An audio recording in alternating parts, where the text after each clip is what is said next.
In this video, I will explain the core habits and mindset behind a successful portfolio, based on the book 7 Secrets to Investing Like Warren Buffett.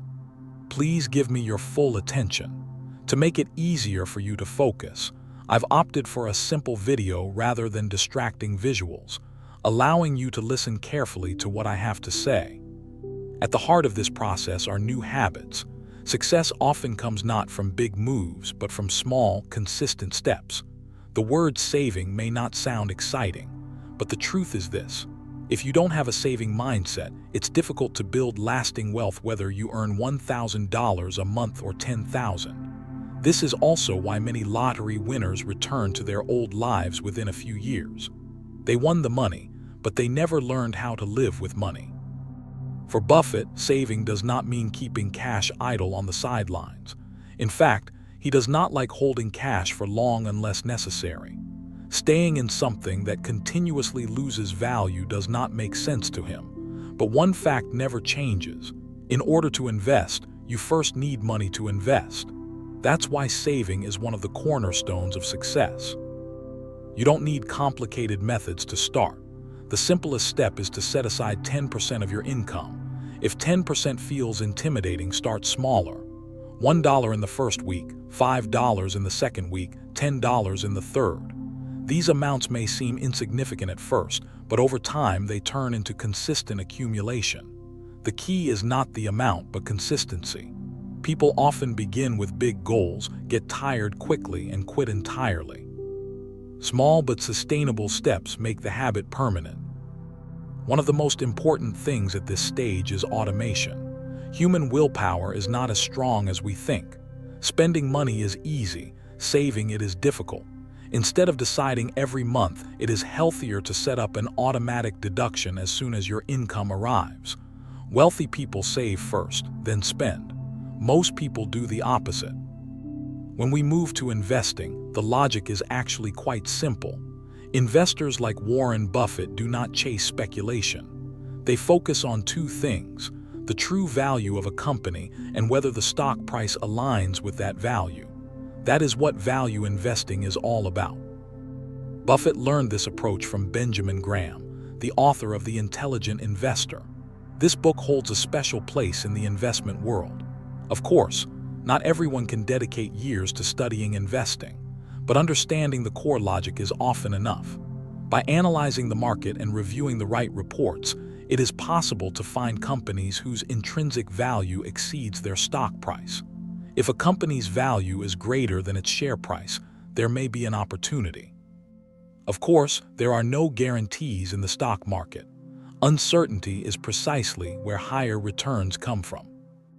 Another important principle of Buffett is investing only in areas he understands. He calls this his circle of competence. He does not invest in businesses he does not understand or does not know how they make money. You can ask yourself, what do I enjoy? What am I good at? Where do I spend my money? The intersection of these questions defines your circle of competence. That is the first place you should look when investing. A company may be cheap, but there is another factor that makes it strong: the economic moat. This is the advantage that protects it from competitors and helps it withstand crises. Strong brand perception, cost advantages, or the ability to raise prices without losing customers are examples.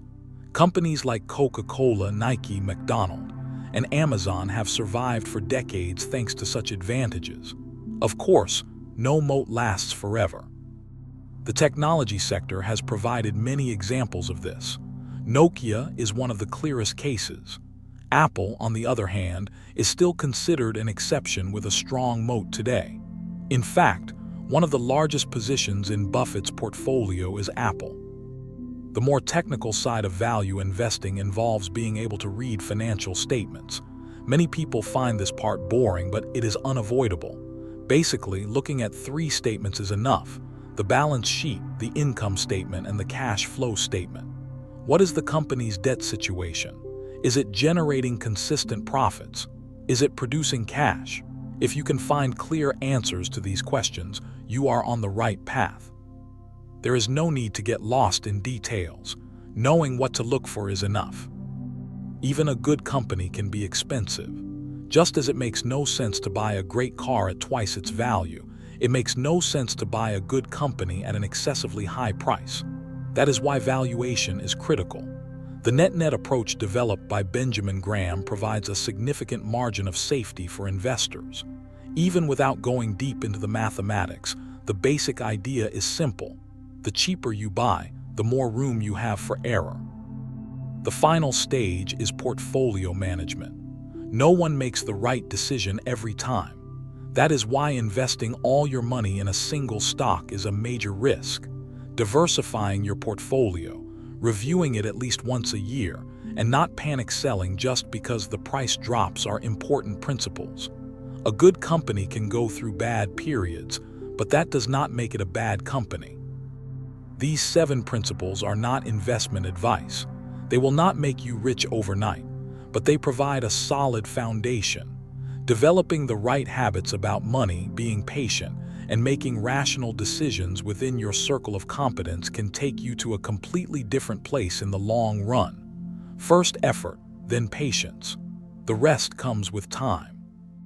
If there is another finance topic you would like to learn about, feel free to check out my channel or leave a comment. You're in the right place. Don't forget to join us and like the video.